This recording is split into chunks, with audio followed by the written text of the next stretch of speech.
Lesson 2 in Module 5, we're going to set some income goals and lay the groundwork for all the other plans you're going to make for your business. And the big question is, how much money do you want to make? Are you doing this part-time? Is this a side gig for evenings and summers while you teach? Or are you looking at building a business that's going to support you with a full-time income? A lot of the decisions you're going to make are going to be based on that principle. Can you change it later? Of course you can. But when you think about investing in your business, when you think about setting up structures, it's going to make a difference whether you are going to be tutoring a few hours a week and you have a little room to spare to do things like paperwork or manually keep track of payments, or whether you want to be as efficient as possible because you're looking to maximize your earnings with a full-time schedule. So let's take a look at the worksheet together. There are two ways you can start off thinking about income goals. You can think of it in terms of your life. How much money do you want or need to make with your business? And in that case, you're going to take your monthly expenses. So that's going to be your total life expenses, your rent or mortgage, your share of the bills, your groceries, your student loans, your car payment, anything that you have, your insurance. So this is your monthly household budget. And in addition to that expense, you also need to decide how much you're going to set aside for taxes.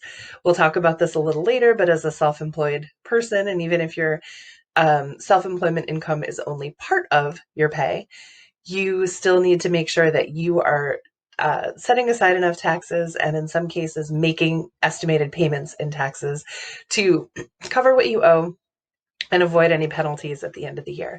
So this is something that even as you're starting out, as soon as you start taking money for your services, you have to start making plans for this.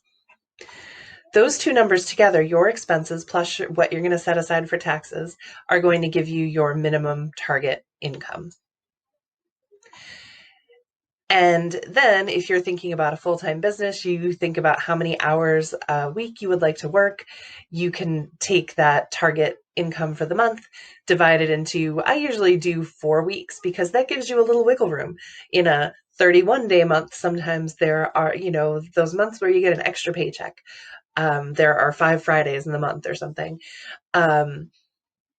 I tend to think of a month as having 4 business weeks because then if something comes up, you're always erring on the side of having a little more income or like making a plan to make that income in 4 weeks instead of counting on those last 3 days. So that you're going to think about your minimum target income for the month rather, and then you're going to think about how many hours a week you would like to work. So realistically, you're not going to bill 40 hours of tutoring a week. You will sort of find out in your target market when people are available. My tutoring day this year, now that I'm full-time, tends to run from about 11 a.m. or noon most days because a few of my students are homeschooled, to 9 or 10 p.m. because that's when I'm on the East Coast, that's when my West Coast students are wrapping up their evening. And I don't work straight through. I have a break in the evening where I cook dinner, eat dinner with my family, help them get ready for bed. My husband takes over bedtime and I do an evening shift. So that breaks up my available hours during the day in actually a really good way. But you have to think about realistically how many hours a week you're going to work. I also only work 4 days a week. I don't work on Fridays because I found that Fridays were the first to go when people were going away for long weekends or when there were cancellations. My Friday schedule was the first to get holes in it. And I finally decided that instead of waiting around for the some students I might see on a Friday, I was just going to schedule all my students Monday through Thursday and then not worry about Fridays. So when you think about your income goals, that's one way to think about it, is how much money do you need to make? And that includes something to set aside for taxes. And then how many hours a week are you available to work? And if you take your income target divided by your hours, you get your rate.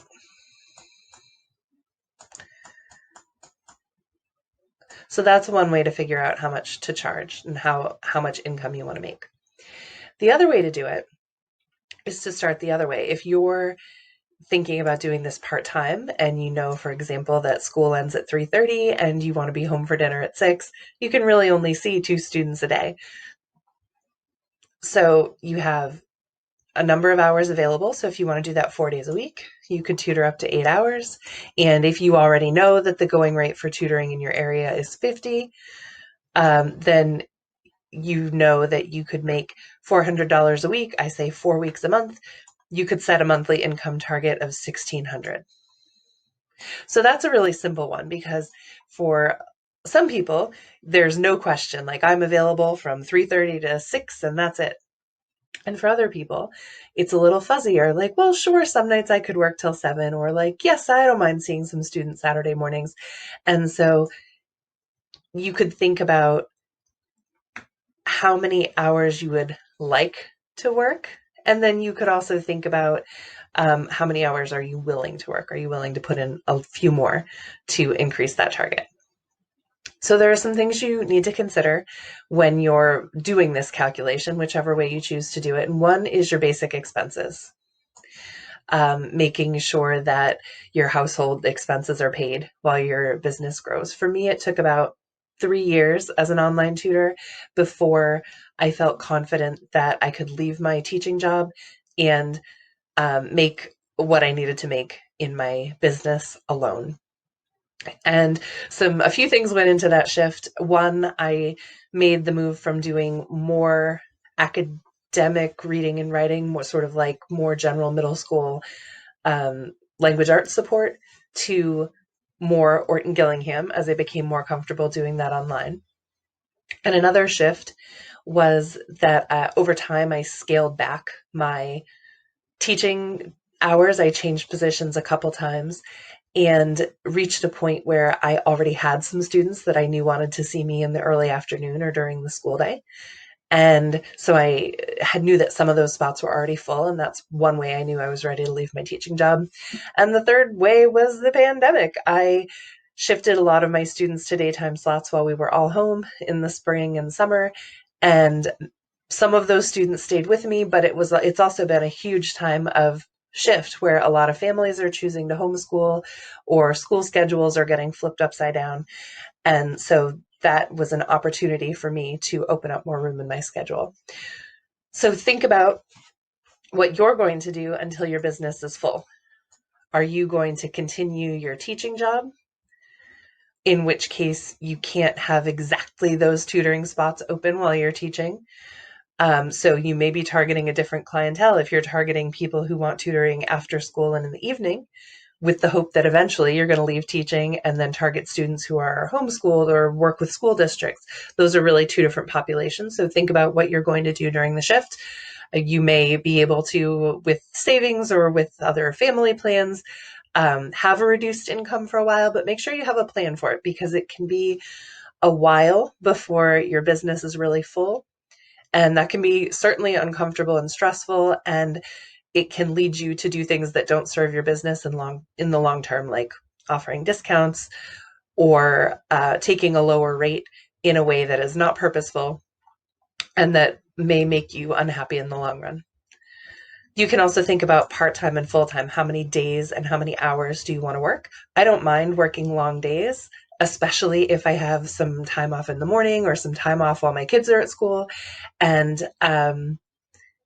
and I don't work every night of the week. And then think about this. This is a quality of life thing. If you're working part-time, what would you do with those hours if you weren't tutoring? And also important, who's going to do those things if you are tutoring? So that was something that my husband and I talked about when I started out. My kids were pretty little. And so it was a priority for me to do some of the bedtime routines. So we tried out different things. Like sometimes that's why I ended up with a lot of students on the West Coast, because I wanted to be available for dinner and bedtime some nights at least. and then I would go to work after they were settled. I cook less on the nights that I tutor. I've started picking up my groceries curbside, and I've simplified some routines so that when I'm not available in the evening, the house continues to run without me, and I have other times in my schedule where I do the things I used to do after dinner. The other thing to think about, if you're part-time especially, is the costs of tutoring. Especially as a part-time tutor, you need to be really mindful of what you're investing, because while it may make sense to get several different subscriptions or new equipment, if you're tutoring full-time, it's going to take you a lot longer to make that money back as a part-time tutor. So you need to be especially mindful of your expenses, and we'll talk about that in a couple lessons. Also, as you're beginning your business, think about what working for yourself or working as an online tutor is going to save you in terms of costs. I used to have commuting costs, mileage, wear and tear on my car, gas, and just time. I couldn't schedule a lesson every hour because it could take me 20 minutes to get there and 15 minutes to get back, and that uses up most of the second hour. So I would schedule students like every hour and a half if they were local. And so I am able to book more students as an online tutor. Also, think about other things you spend money on when you see students in person, things like print materials, things like rewards for your treasure box, anything that you have been buying for your in-person tutoring that you may not need to buy as an online tutor. And then finally, when you think about how much you want to make, you have to think about whether you're going to offer your services online or just in person. And as I mentioned, having a hybrid schedule can be complicated because you may have to finish an online session and leave your house and go to an in-person session.